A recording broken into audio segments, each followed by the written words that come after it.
أعوذ بالله من الشيطان الرجيم. بسم الله الرحمن الرحيم.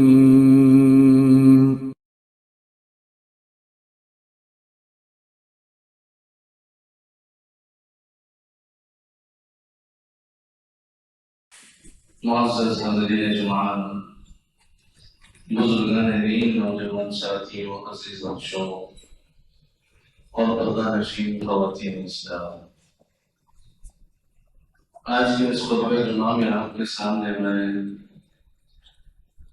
رات میں جاگنے سے متعلق شریعت کا کیا نقطہ نظر ہے، شریعت میں اس کی کیا حیثیت ہے، چند باتیں کتاب و سنت کی روشنی میں گوشے گزار کرنا چاہتا ہوں۔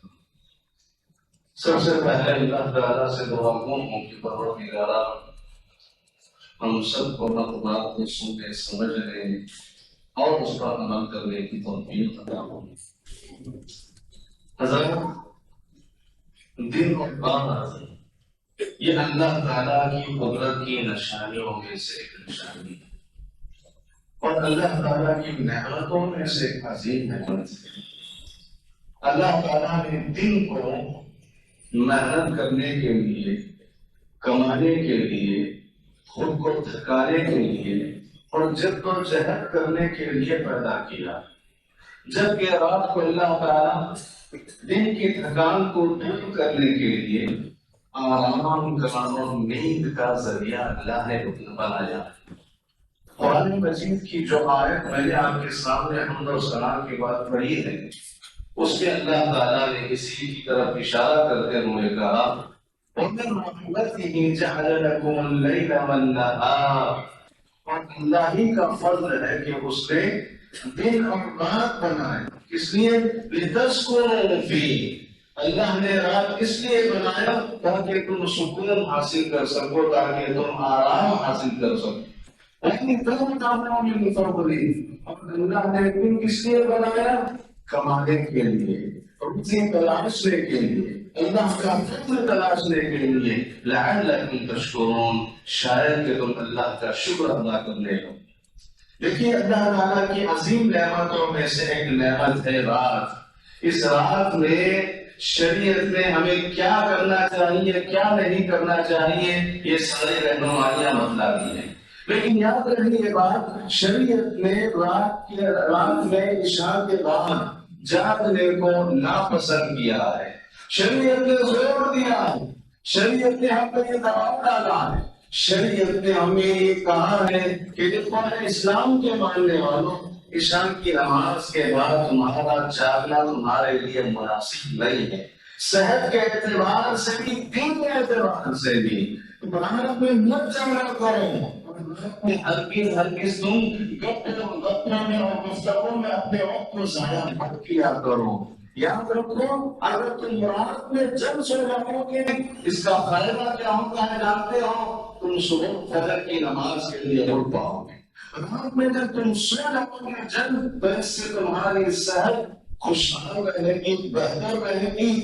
تم سونے کے بعد جو تمہارا اپنا کام ہے، جو تمہاری اپنی مصروفیت ہے، پورے چاق و چوبند کے ساتھ، پورے پابندی کے ساتھ تم اسے انجام دے سکو گے۔ تمہارے جو بھی فرائض ہے تم اسے بہت شوقی انجام دے سکتے ہو۔ اسی لیے شریعت نے ہمیں یہ بھی رغبت دلایا، ہمیں یہ بھی بتلایا کہ اگر تم رات میں سو بھی جاتے ہو نا، تمہارا سونا عبادت ہے۔ بس انسان چاہے کوئی بھی عمل کیوں نہ کر لے، اس کے دل میں اگر ثواب کی نیت ہے، اس کے دل میں اگر اللہ کی رضا کی نیت ہے، چونکہ سارے عمل کا دار نیتوں پر ہے۔ اب رات میں جلدی سونا، شریعت پر عمل کرتے ہوئے، نبی کی سنت پر عمل کرتے ہوئے، اور رات میں اٹھنے کے، تہجد پڑھنے کی غرض سے ہو یا نماز فجر ادا کرنے کی غرض سے ہو، تو تمہاری پوری نیت اللہ کے پاس عبادت سے لکھی جائے گی، ثواب سے لکھی جائے گی۔ شریعت نے بتایا کہ تمہارا سونا بھی عبادت ہو جائے گا۔ معلوم ہونا چاہیے تو صحابہ کے درمیان آپس میں رات کی عبادت کو لے کے گفتگو ہونے لگی، بحث ہونے لگی۔ ایک حضرت ابو موسیٰ اشعری رضی اللہ عنہ ہے اور ایک حضرت معاذ بن جبل رضی اللہ عنہ ہے۔ حضرت ابو موسیٰ اشعری رضی اللہ عنہ کا ماننا تھا کہ ساری رات جاگ کر اللہ تعالیٰ کی عبادت کرنی چاہیے، ساری رات جاگ کر اللہ کی عبادت کرنی چاہیے، جبکہ حضرت معاذ بن جبل کہنے لگے کہ رات کو بھی جاگنا نہیں چاہیے بلکہ سونا بھی چاہیے۔ اللہ تبارک و تعالیٰ نے رات کو سونے کے لیے بنایا۔ ابو موسیٰ اشعری سے کیا کہا؟ اما انا فعلام معكم، رات میرا معاملہ میں آپ میں سوتا بھی ہوں اور رات میں جاگتا بھی ہوں، عشاء کے بعد میں آرام بھی کر لیتا ہوں اور رات میں اٹھ کے میں کبھی کبھار تہجد کی نماز پڑھ بھی لیتا ہوں۔ وأرجو في نومتي من أرجو في قومتی، جس طرح میں سو کے اللہ تعالیٰ سے ثواب کی امید رکھتا ہوں ایسے ہی میں دن میں جاگ کے، ایسے جس طرح میں رات میں اٹھ کے عبادت کر کے اللہ تعالیٰ سے ثواب کی امید رکھتا ہوں ایسے ہی میں رات میں سو کے اللہ تعالیٰ سے اجر کی امید رکھتا ہوں۔ جس طرح میں رات میں اٹھ کے تہجد کرتا ہوں کہ اللہ تعالیٰ مجھے ثواب سے نوازتا ہے، اگر میں سوتا بھی ہوں تو مجھے اللہ کی ذات سے امید ہے کہ اللہ تعالیٰ میرے سونے پہ بھی مجھے اجر عطا کرے، مجھے ثواب عطا کرے۔ شریعت نے رحمت دلائی، شریعت نے زور دیا، شریعت نے عبادت میں اپنے معاملے میں کہ عشاء کی نماز کے بعد سونے کی عادت ڈالو، اور اگر تم فوراً سو جاتے ہو تو تمہارا سونا بھی اللہ کے بعد اس کا ایک ایک لمحہ عبادت سے بھر جایا کرتا ہے، ثواب سے بھر جایا کرتا ہے۔ حضرات، آج ہمارے معاشرے کا کلچر کیا ہے جانتے ہیں؟ آج ہمارے معاشرے کا المیہ کیا ہے جانتے ہیں؟ آج ہمارے معاشرے میں رات دیر جاگنے کو فیشن بنا لیا گیا، کلچر بنا لیا گیا ہے۔ نہیں معلوم ہے کس کا کلچر ہے، یہ کہاں کا کلچر ہے۔ اسلام نے تو قطعاً اس کی اجازت نہیں دی ہے، اور رات جاگنے کا معاملہ ایسا ہو چکا ہے کہ اس سے کوئی بات نہیں ہے، اس سے کوئی کام نہیں ہے۔ آپ دیکھیں گے بڑوں کو بھی دیکھیں گے جاگتے ہوں گے، جوانوں کو بھی دیکھیں گے جاگتے ہوں گے، لڑکوں کو بھی دیکھیں گے جاگتے ہوں گے، عورتوں کو بھی دیکھیں گے جاگتے ہوں گے، بچوں کو بھی دیکھیں گے جاگتے ہوں گے۔ پورا کا پورا گھرانہ یقین مانیے 12-1 بجے سے سوتا ہی نہیں ہے۔ نوجوانوں کا معاملہ اگر ہم لے لیں گے تو گنوں میں یا چبوتروں میں بیکار قسم کے گزرنے میں مصروف ہیں۔ ماشاء اللہ اکثر لوگ بیٹھے اپنے پرانے گانے سن رہے ہوتے ہیں یا مختلف قسم کی بےہودہ وکیل کی باتیں یا سیاست کی باتیں کر رہے ہوتے ہیں۔ لے لیں گے وہ عورتیں اپنے گھروں میں باقاعدہ پاکستانی سیریل کو دیکھ کر وہ رات گزار رہی ہیں۔ بچوں کو رات دیکھیں گے اپنے ہاتھ پہ موبائل لیں گے، گیم کھیلنے میں مصروف ہے، کچھ کارٹونز وغیرہ دیکھنے میں مصروف ہے۔ اس طرح پورا کا پورا گھرانہ رات میں 12-1 بجے تک جاگتا ہے، یہ ان کا معمول ہے۔ اور نماز فجر کی تو کوئی فکر نہیں، نماز فجر کی تو ان کی وجہ سے کوئی محنت نہیں۔ کس طرح سے تمہارا پورا کا پورا گھرانہ شیطان کے کہوانے میں آ چکا ہے، اللہ کا زبر نہیں ہے۔ پورا کا پورا گھرانہ جو ہے سو آنے نماز فجر کو چھوڑ کے بدلانی کے گھر کہاں سے اللہ کی رحمت کا مہمان بن سکتا ہے، کہاں سے اس گھر میں برکت نازل ہو سکتی ہے، رحمت نازل ہو سکتی ہے، مجھے بتلانی ہے۔ نبی کریم صلی اللہ علیہ وسلم نے نماز فجر چھوڑنے میں کتنی بھیانک اور کتنی خطرناک وعید آپ نے سنائی۔ آپ نے کہا کہ جو لوگ نماز فجر چھوڑ کے سو جاتے ہیں شیطان ان کے کانوں میں پیشاب کرتا ہے، شیطان ان کے کان میں پیشاب کرتا۔ یہ کتنے روندے کھڑے کرنے والی بات ہے، لیکن آج اللہ کے مسلمان کو کیا ہمارا نہیں سب لوگ جنگنے کو ایک اپنا معامل بنا لیے۔ دن میں جاگنا ہے، دن میں محنت کرنا ہے، لیکن دن سب کچھ سونے میں ہم لوگ سارا دن ہم جو ہے سوتے گزار دیں گے، ہم ساری رات ہم جاگ کے گزار دیں گے۔ دیکھتے ہیں اگر آپ کے اپنا 14 میں چلے آئیں گے کتنی دکانیں ابھی تک کھلی نہیں، جبکہ نبی کریم صلی اللہ علیہ وسلم نے کاروبار کے سلسلے میں کیا دعا فرمائی؟ آپ نے اپنی امت کے ان کافروں کے حق میں کوئی تکلیف نہ فرمائی جو نماز فجر پڑھ کے فوراً کاروبار شروع کر رہے تھے. آپ نے اللہ سے دعا کی اللہ بارک فی امتی فی بکورہا، اے پروردگار میری امت کے صبح کے وقت میں تو برکت عطا فرما. جو بھی صبح سویرے کاروبار کے لیے حلال روزی نبی کے لیے نکلتے ہیں اپنے گھروں سے، اے پروردگار تو ان کے کاروبار میں خیر عطا فرما. نبی کی دعا ہے. لیکن آج مسلمان جو نبی کا محبت کا رنگ بڑھتا ہے، خود کو نبی کا وفادار اور نبی سے محبت کرنے والا کہتا ہے، اس کا یہ معمول ہے کہ وہ ظہر کی نماز تک سویا ہوا ہے. مرتے کتنا ظہر کی نماز تک سویا ہوا ہے. اللہ تعالیٰ سے پناہ طلب کریے اور اللہ تعالیٰ سے معافی مانگیے. نبی کریم صلی اللہ علیہ وسلم کی سنت جانتے ہیں، نبی کا طریقہ سونے کے معاملے میں آپ جانتے ہیں. نبی کریم صلی اللہ علیہ وسلم عشاء کی نماز کے فوری بعد کسی کام کرنے کو اور بےہودہ گفتگو کرنے کو آپ قطعاً ناپسند کرتے ہیں. ہرگز ناپسند کرتے تھے آپ اللہ کے نبی صلی اللہ علیہ وسلم. کیا فرماتے ہیں صحابی رسول حضرت ابو بکر رضی اللہ عنہ کہتے ہیں رسول اللہ صلی اللہ علیہ وسلم کی راتوں کا یہ حال تھا، نبی کریم صلی اللہ علیہ وسلم کی راتوں کا یہ حال تھا، وَلَمْ يُحِبُّ اللَّهَ قَبْلَهَا وَلَا يَحْبَلَ وَلَا الْحَدِيثُ بَعْدَهَا.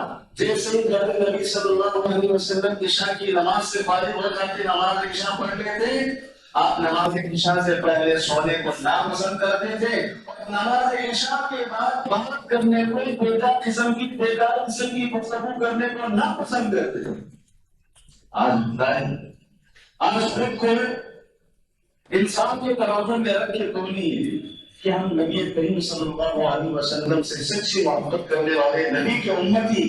رمضان کا مہینہ آتے ہی نہیں معلوم ہوتا ہمارے اندر کیا پیدا ہو جاتا ہے، کہاں ہے لیکن کی محبت کا رنگ ہوتے ہونا تم نبی سے نبی کا اپنا سچا امتی کرتے ہونا تم، تو تمہاری زندگی میں یہ رات میں جلدی سونے کا معمول کیوں نہیں ہے اور دن میں جلدی اٹھنے کا معمول کیوں نہیں ہے؟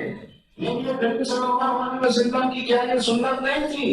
جب آپ کو بغیرت آتی ہے یا صرف آپ کو اپنی دیگر چیزیں اپنی مفاد کی چیزیں یاد آ جاتی ہیں؟ آپ صلی اللہ علیہ وسلم کی یہ سنت یہ میں بشمول اپنے سارے لوگوں سے میں کہہ رہا ہوں، کوئی خاص طبقہ اس سے مخاطب نہیں ہے، چونکہ یہ معاشرے کا مناصور ہے، پورا کا پورا معاشرہ اس میں ملوث اور بیمار ہے. ان سب لوگوں کو اس سلسلے میں سوچنے کی ضرورت ہے، نبی کے نقش قدم پر چلنے کی ضرورت ہے. آج یاد کیجیے ہم جو کتاب و سنت پر چلنے والے ہیں، ہمارے گھروں کا حال کیا، ہماری زندگیوں کا حال کیا، بتلائیے کیا ہے ہماری زندگیوں کا حال. 12-1 بجے کا معاملہ نہ سننا، 12-1 بجے کا معاملہ ہے. اور یاد رہے تین چیزیں ایسی ہیں، 3 وقت ایسے ہیں کہ جن لوگوں کو عشاء کے بعد جانتے ہیں 3 قسم کے لوگوں کو آپ دیکھیں گے. شریعت نے اس میں 2 قسم کی چیزوں کو پسند کیا ہے اور 1 قسم کی چیز کو ناپسند کیا ہے. عشاء کی نماز کے بعد جو جاگنے کا معاملہ ہے نا، کس کے لیے گنجائش رکھی گئی ہے، کس کو اجازت شریعت اسلامیہ نے دیا ہے، کون شخص نماز عشاء کے بعد جاگ سکتا ہے. یہ بہت جاننا ضروری ہے کیونکہ ہماری صحت کا بھی معاملہ ہے اور ہمارے دین کا بھی معاملہ ہے. اس شخص کو نماز عشاء کے بعد جاگنا چاہیے، رات میں جاگنے کی گنجائش رکھی گئی ہے. سب سے پہلی چیز، اگر عبادت اور نیکی کے غرض سے انسان عشاء کی نماز کے بعد جاگتا ہے تو یہ کوئی بری بات نہیں. عبادت کی غرض سے، تلاوت کی غرض سے، ذکر اذکار کی غرض سے یا اس کے علاوہ کوئی بھی دینی کام ہے، کوئی بھی نیک کام ہے، اس کی غرض سے اگر انسان عشاء کے بعد جاگتا ہے تو یہ کوئی خبیث بات نہیں ہے، کوئی خراب بات نہیں ہے، کوئی غلط بات نہیں ہے. اس کی گنجائش رکھی گئی ہے. دیکھیے جب اسلام شروع میں آیا خود اللہ تعالیٰ نے اپنے نبی جناب محمد رسول اللہ صلی اللہ علیہ وسلم کو اس بات کا حکم دیا. کیا کہا تھا؟ اے پیغمبر، رات کا کچھ حصہ سو جایا کرو اور کچھ حصہ رات کا جاگا کرو. جو لوگ رات میں سو کر بھی رات میں قیام اللیل کی تہجد کے لیے اٹھتے ہیں نا، تو شریعت نے ان کو اس وقت جاگنے کی اجازت دی. یا پھر آپ اگر 12 بجے سو رہے ہیں، اتفاق سے ہوا یہ ہے کہ آپ 12 بجے تک جاگے ہوئے تھے کبھی کبھار، تو اس وقت آپ جاگ سکتے ہیں نماز تہجد ادا کرنے کے لیے. 12 بجے بھی ادا کیا جا سکتا ہے، 1 بجے بھی ادا کی جا سکتی ہے، 2 بجے بھی، اور فجر کی اذان سے پہلے تک بھی نماز تہجد ادا کی جا سکتی ہے. یہ عبادت کا اگر غرض ہے، عبادت اگر مقصد ہے تو پھر اس کی اجازت ہے. قرآن مجید میں اللہ نے کہا یا ایھا المزمل قم الليل الا قليلا. اللہ تعالیٰ نے نبی سے خطاب کر کے کہا کہ اے پیغمبر اٹھ کر سونے والے قم الليل، رات میں اٹھ جایا کر، الا قليلا، مگر تھوڑا کم سویا کر، رات میں زیادہ جاگا کر. یعنی کہ نبی کو اس وقت تہجد پڑھنے کے لیے بہت اللہ تعالیٰ نے کہ پیغمبر تمہارے کندھوں میں بہت بڑی ذمہ داری ہے، ساری امت کا پھیلا آپ کو بنانا ہے، ساری امت کی ہدایت کی فکر آپ کو کرنی ہے، ساری امت کو آپ کو گمراہی سے نکال کے ہدایت کی طرف لے کے آنا ہے. تو آپ پہ اٹھا کرو، ان کے لیے دعائیں کیا کرو، ان کے لیے ہدایت کی دعائیں مانگا کرو. اس طرح نبی کریم صلی اللہ علیہ وسلم کو ذمہ داری کا احساس دلایا گیا، اور رات میں اللہ کے نبی صلی اللہ علیہ وسلم کو کم سونے اور جاگنے کے لیے اللہ تعالیٰ نے حکم دیا. اسی طرح اللہ تعالیٰ نے قرآن مجید میں ایمان والوں کی تعریف کی. ایمان والے ہم سب جہاں جتنے بھی یہاں بیٹھے ہیں مومنین، ہمارے اللہ نے تعریف کی، اور ہم میں سے کس کی تعریف اللہ نے کی ہے؟ صرف ایک مرتبہ کی اللہ نے تعریف کی ہے جو رات میں قیام اللیل کرتے ہیں، جو رات میں تہجد کا اہتمام کرتے ہیں. چنانچہ اللہ نے کہا کانوا قلیلا من اللیل ما یہجعون وبالاسحار هم یستغفرون. اللہ کے نیک بندے وہ ہیں جو رات میں بستر سے اٹھ جایا کرتے ہیں نماز تہجد کے لیے، نماز تہجد کا اہتمام کرتے ہیں، اور سحر سے پہلے وہ اللہ تعالیٰ سے اپنے گناہوں کی بخشش اور مغفرت طلب کرتے ہیں. عبادت اگر مقصد ہے، نیکی اگر مقصد ہے، نماز اگر مقصد ہے، اخروی کامیابی اگر مقصد ہے، تو پھر جاگنے میں کوئی قباحت نہیں. عشاء کے فوری رات کے لیے، عشاء کے فوری رات سو جائیں گے، پھر رات میں اگر آپ کو جاگنا، یا پھر عشاء کی نماز کے بعد کہ آپ کو قرآن مجید کی تلاوت کرنی ہے، شریعت کہتی ہے بالکل پڑھ سکتے ہیں. ذکر کرنے کا معاملہ ہے بالکل پڑھ سکتے ہو، یا نفل میں پڑھنے کا معاملہ ہے بالکل پڑھ سکتے ہو. لیکن نیک کام کے علاوہ، اس کے علاوہ کسی اور مقصد کے لیے جاگنا قطعاً اس کو شریعت نے پسند نہیں کیا.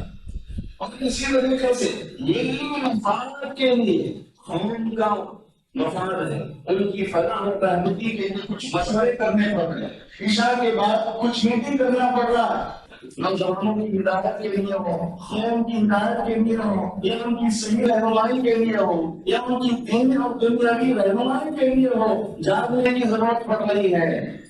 کچھ لوگوں کو جو معاشرے کے ذہین ہیں، بدیل ہیں، نمائند ہیں، اور بہت زیادہ معاشرے کے فکر مند ہیں، ایسے لوگوں کو جاگنے کی باقاعدہ شریعت نے اجازت دی. کیوں؟ لوگوں کا بھلا لینا، لوگوں کی بھلا، لوگوں کی کامیابی کے لیے تم جاگ رہے ہو، میٹنگ آپ نے کیا ہو، یہ کوئی مسئلہ نہیں. باقاعدہ نبی کریم صلی اللہ علیہ وسلم ایسا کیا کرتے تھے. عشاء کی نماز کے بعد دیکھیے کیا کہتے ہیں نبی کریم صلی اللہ علیہ وسلم کا یہ طریقہ تھا. کان رسول اللہ صلی اللہ علیہ وسلم یسمر مع ابی بکر فی الامر. حضرت ابوبکر صدیق رضی اللہ تعالیٰ عنہ کے ساتھ رات میں بیٹھ کے اہم معاملے میں گفتگو کرتے ہیں. ابوبکر کے ساتھ بیٹھ کے، رضی اللہ کے ساتھ بیٹھ کے کسی اہم مدعے پہ، کسی اہم معاملے پہ گفتگو کرتے تھے. حضرت عمر رضی اللہ تعالیٰ عنہ بھی اس کے باقاعدہ لوگ پہ شامل ہوا کرتے تھے. باقاعدہ یہ مسلمانوں کی مفاد کے، ان کی جو میٹنگ ہوتی تھی، ان کی جو بیٹھک ہوتی تھی، ان کا یہ جو جاگنا ہوتا تھا، یہ مسلمانوں کے کاموں کو آسان کرنے کے لیے، مسلمانوں کی کامیابی اور ان کی فلاح و بہبودی کے لیے ہوا کرے. یہ اگر مقصد ہے تو کوئی مسئلہ نہیں. رات میں بعض حضرات قوم کی ہدایت اور قوم کی سربلندی اور ان کو ہر طرح کے خطرے سے بچانے کے لیے کوئی مدعا لے کے بیٹھتے ہیں، تو اس میں کوئی مسئلہ نہیں، چونکہ قوم کی حفاظت کرنا بھی بہت بڑی ذمہ داری کی بات ہے. اسی طریقے سے ضروریات زندگی کے لیے، کچھ زندگی کی ضروریات ہیں، اس کی تکمیل کے لیے اگر جاگنا ہو، یہ بھی کوئی خبیث بات نہیں، یہ بھی کوئی بڑی بات نہیں. دیکھیے انسان کی زندگی میں کچھ چیزیں ایسی ہیں جس کو رات میں انجام دینا اس کے لیے ضروری ہو جاتا ہے، ناگزیر ہو جاتا ہے۔ کچھ اس کے ایسے کام ہیں جسے اسے رات میں انجام دینے پڑتے ہیں۔ رات میں اگر وہ کام کریں گے وقت کی بچت ہوگی، رات میں وہ کام کریں گے اس کے لیے سہولت ہوگی۔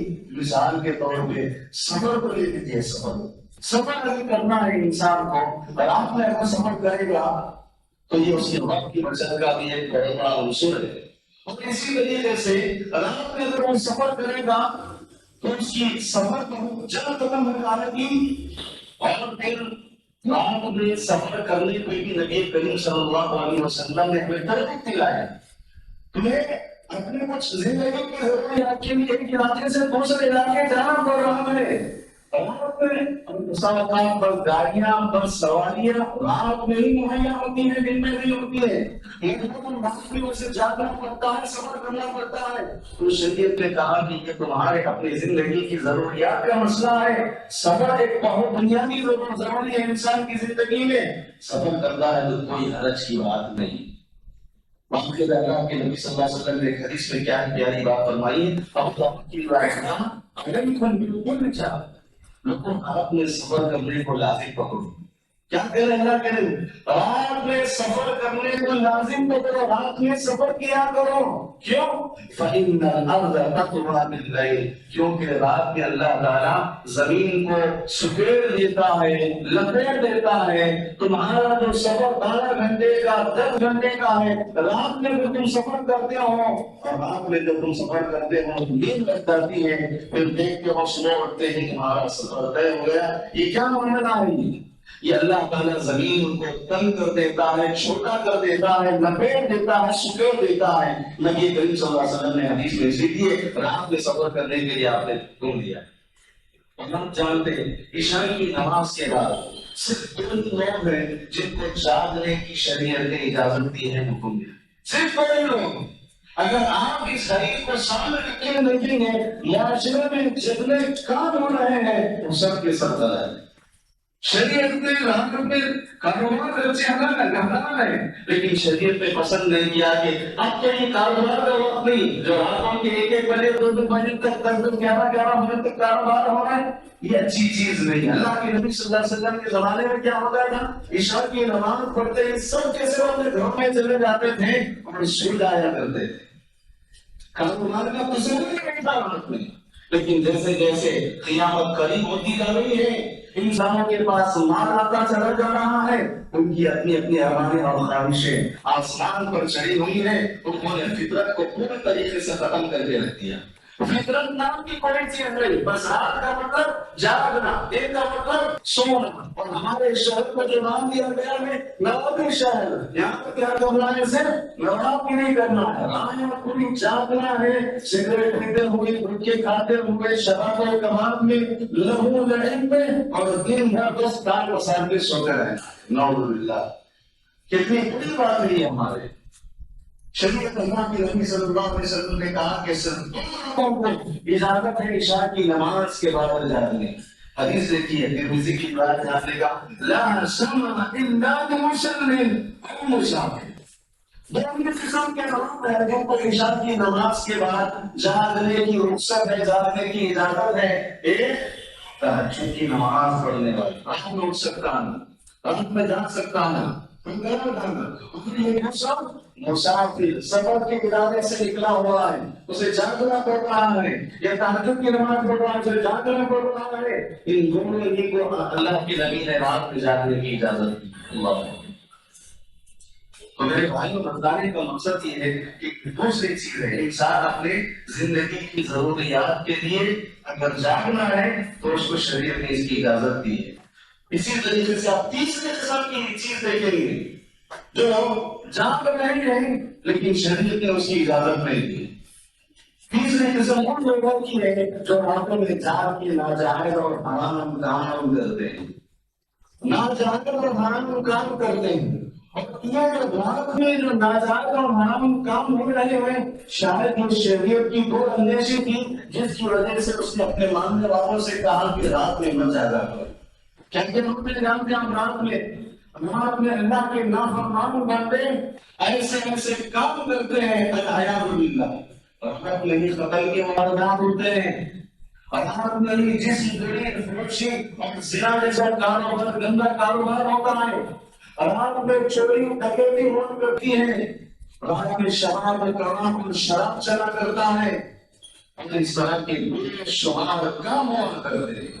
اور اسلام سے نفرت کرنے والے، مسلمانوں سے نفرت کرنے والے، سب سے بدترین قسم کے نافرمان کافر لوگ اسلام کو نقصان پہنچانے کے لیے رات میں ہی مسلمانوں اور اسلام کے خلاف منصوبہ بندی اور پلاننگ کرتے ہیں۔ بہت ساری بنائیاں، بہت ساری خبریں ہیں جس کی وجہ سے شریعت نے کہا کہ رات میں مت جاگا کرو۔ ہم کو معلوم ہے انبیاء کو قتل کرنے کے لیے رات میں پلاننگ ہوتی تھی۔ قرآن مجید میں اللہ تبارک و تعالیٰ نے سب سے پہلے تو یہ بیان کیا کہ رات میں جاگنا، کپڑے کروانا یہ نافرمانوں کی پہچان ہے۔ یہ نافرمان اور گنہگار لوگ کسی پر ہیں؟ چنانچہ اللہ نے کہا مستقبرین بالصالحین ترجمون، کچھ اللہ کے نافرمان بندے ایسے ہیں جو راتوں میں کرتے ہیں، تکبر کرتے ہیں، اپنی دولت کو لے کے، اپنی شان و شوکت کو لے کے، اپنے بلڈنگ اور اپنے گاڑیوں کو لے کے، کچھ ایسے بندے نافرمان جو تکبر کرتے ہیں، سواہیرن رات بھی جاگتے ہیں، تہجدون گپے مارتے ہیں، گفتگو کرتے ہیں۔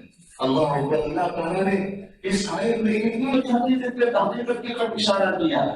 ذرا اس آیت کو سامنے رکھ کے خود کو توڑنے کی کوشش کریں کہ ہم کہاں جا رہے ہیں، کیا ہم مختلف معنوں میں اللہ تعالیٰ کے اس فرمان کے بالکل موافق نہیں جا رہے ہیں؟ تو میرے بھائی ہو، اللہ تعالیٰ سے توبہ اور استغفار کرو۔ میرا یہ موضوع بہت بھی زیادہ طویل ہے اور اس میں بہت ساری باتیں ہیں۔ رات میں گناہ کرنے والے، رات میں نافرمانی کرنے والے، کھلا نافرمانی کرنے والے، تنہائی میں چھپ کے بند کرنے میں نافرمانی کرنے والے، اس سے متعلق بہت ساری تفصیلات ہیں۔ آخری بات بتا کے اپنی بات کو ختم کرتا ہوں۔ کہہ رہا تھا چونکہ وہ بات ضروری رہ جاتی ہے، اس لیے مجھے وہ کہنا ضروری ہے۔ انبیاء کو ختم کرنے کے لیے پلاننگ کی گئی ہے۔ حضرت صالح علیہ السلام، حضرت صالح علیہ السلام قوم سمود کے نبی تھے۔ قوم سمود کو توحید کی دعوت دی، اخلاق کی دعوت دی، ہدایت کی طرف بلایا، سننے کے لیے تیار نہیں، اپنے نبی سے دشمنی کرنے لگے۔ یہاں تک کہ قرآن نے کہا وَكَانَ فِي الْمَدِينَةِ تِسْعَةُ رِجَالٍ، 9 بدماش قسم کے لوگ تھے شہر میں اس وقت، جنہوں نے رات میں حضرت صالح علیہ السلام کو قتل کرنے کی سازشیں رچی۔ صالح علیہ السلام کو مارنے، ان کا مرڈر کرنے کی سازشیں رچی، اور خود میرے اور آپ کے نبی جناب محمد رسول اللہ صلی اللہ علیہ وسلم کو مارنے کے لیے، قتل کرنے کے لیے مشرکین مکہ نے کیا کیا تھا؟ مشرکین مکہ نے منصوبہ بندی پلاننگ کی تھی۔ ہجرت کے موقع پہ آپ دیکھتے ہیں جب اللہ کے نبی صلی اللہ علیہ وسلم کو مکہ سے مدینہ ہجرت کرنا تھا، اس رات کیا ہوا؟ مشرکین نے پوری رات اللہ کے نبی صلی اللہ علیہ وسلم کے گھر کا احاطہ کیا، چاروں طرف سے گھیر لیا۔ کس لیے؟ کہ ابھی محمد جیسے ہی نکلے گا اس کا کام تمام کر دیا جائے، اس کی گردن تن سے جدا کر دی جائے، روزانہ کے لیے اس کے اس مسئلے کو ختم کر دیا جائے۔ پلاننگ ہوتی، لیکن وہ اپنے اس منصوبہ بندی میں اور اپنے اس سازش میں وہ ناکام رہے۔ اللہ تعالیٰ نے سارے ان کے منصوبہ بندیوں کو، ان کے پلان کو، ان کے سازشوں کو ناکام کر دیا۔ اس طرح کہنے کا مقصد یہ میرے بھائیوں، جب انسان رات جاگتا ہے تو بہت ساری نافرمانیوں کا شکار ہو جاتا ہے، اس سے ایسی حرکتیں اور ایسے کام ہو جاتے ہیں کہ مت خوشی العیاذ باللہ۔ اسی لیے شریعت نے کہا اچھی چیز نہیں ہے رات میں جاگنا، رات میں جاگنا اچھی چیز نہیں ہے، فوراً عشاء کی نماز کے بعد سو جایا کرو۔ سب سے پہلے میں خود کے لیے بھی اور سب سامعین کے لیے کہ اللہ تعالیٰ سے دعا کرتا ہوں کہ پروردگار کہنے سننے سے زیادہ ہم سب کو نیک عمل کی توفیق عطا فرمائے۔